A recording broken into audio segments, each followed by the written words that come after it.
We've been together since we were 14, got married at 23 and have been married for 5 years. We celebrated our 5th wedding anniversary in June. Recently, we'd been discussing kids and a couple nights back, we were drinking a bit, and the topic ended up on pregnancy scares. We had a couple of those back in college, and then my wife drunkenly mentioned the one in 2017, which sobered me up real fast since the last time we had one was 2012 when we were both 21. I was like, what do you mean 2017? And she got this weird expression on her face before trying to play it off like it was a drunken slip of the tongue. But I've been with her since we were 14. I know when something's up with her, and I said, no, you're lying. Tell me WTF do you mean about a scare in 2017? She tried playing it off again and leave, and at this point, my mind was running away from me, so I grabbed her hand and said, tell me what the hell you're talking about. Then she just breaks down and starts crying as if her parents just died. She told me in 2017 when she took a holiday with her 2 friends. They met some guys and parted with them a few days before the trip ended. It was 10 days long, and this would have been day 6. They went to the guy's place to continue hanging out, and her friends had sex with a couple of them. She said she stayed drinking Abbott with another and had been firm about being married. However, the dude was handsome and charming and persuaded her to have some fun. He pointed out she was thousands of miles away from her husband. He'd never know, and this might be her chance to have sex with someone else other than the one guy she'd only ever slept with. She said she resisted at first, but at some point didn't think of Miros and just went with it. She slept with him twice that night, then a few more times over the remaining days of the trip. Her friends didn't ask or say anything, and she said she felt guilty but did it anyway. On the last day of the trip, her friends and her were back at the hotel when one of them said, "Don't worry, we won't say anything. What happens here stays here?" And she just broke down crying over there. According to her, she felt like it was a full-on mental breakdown. They comforted her and said they'd support her, but she made her decision to have sex with the guy multiple times. She said she felt like such a piece of shit, and before she came home, she called me and said she'd get a ride to her mother's where she'd be for a few weeks. She got tested during this time period and debated over what to do. She wanted to tell me but didn't want to lose me, and so resolved to put it in the past and just be a better, faithful wife from then on. Since then, she hung out with those women a lot less, and I'll admit she seemed to try very hard to be a good wife and lover after she came home. I thought she just missed me a lot, but now I know she was overcompensating, which led to the other night. I feel like my mind is just in a day. I paced around the parking lot for like an hour at work, and my boss even asked if everything was okay and told me to head home if I wanted. She's been trying to speak to me crying a lot. I hate that she's acting as if she's the one hurt by my ignoring her right now. She's been promising she'll always be a great wife.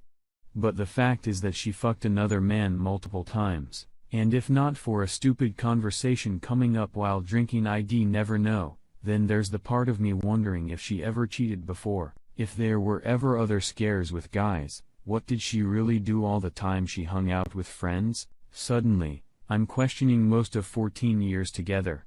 I'm a loss as to what I should do here. I still badly love her, but suddenly the sight of her makes me want to punch something or just grab her and scream in her face till my voice stops working. I hate that I feel like this. Found some pretty damning evidence that my wife, 34 female of almost 9 years, is going to cheat on me, 35 male, with her ex. I'll try to keep it short.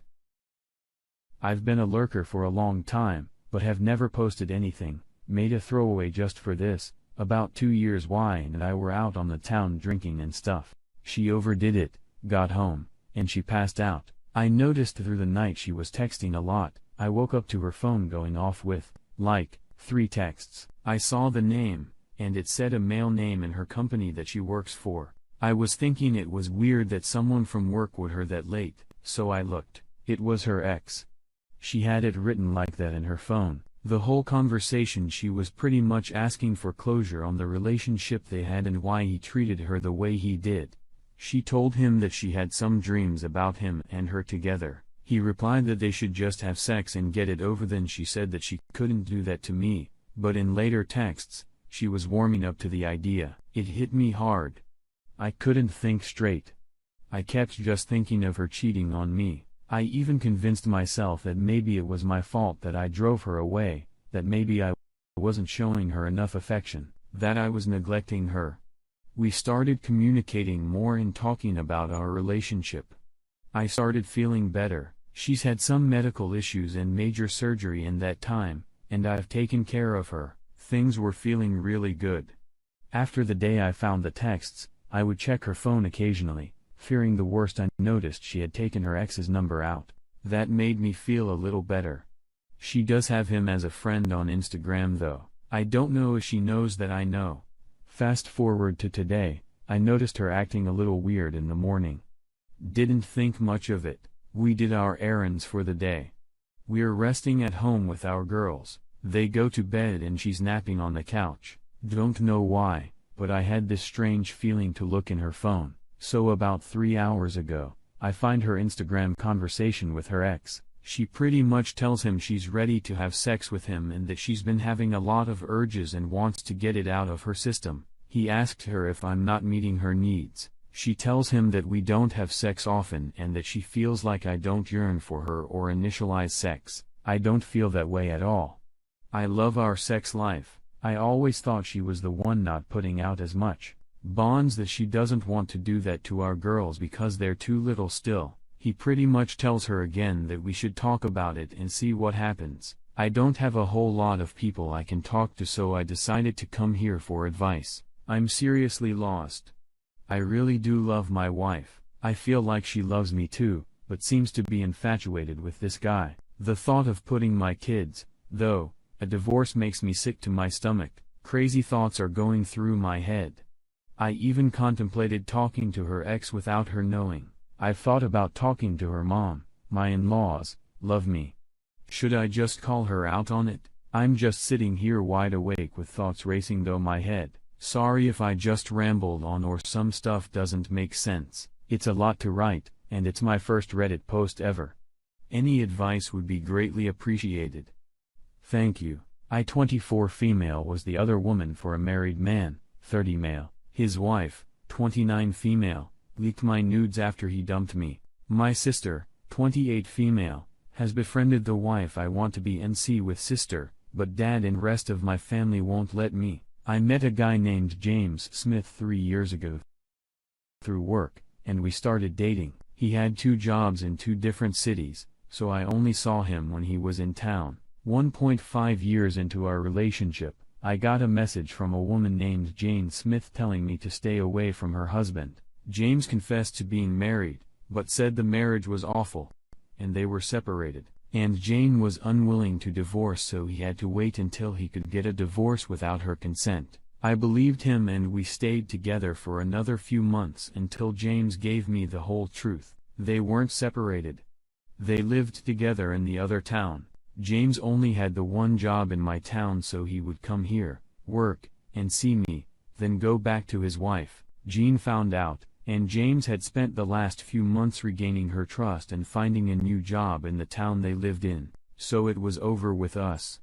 I was devastated.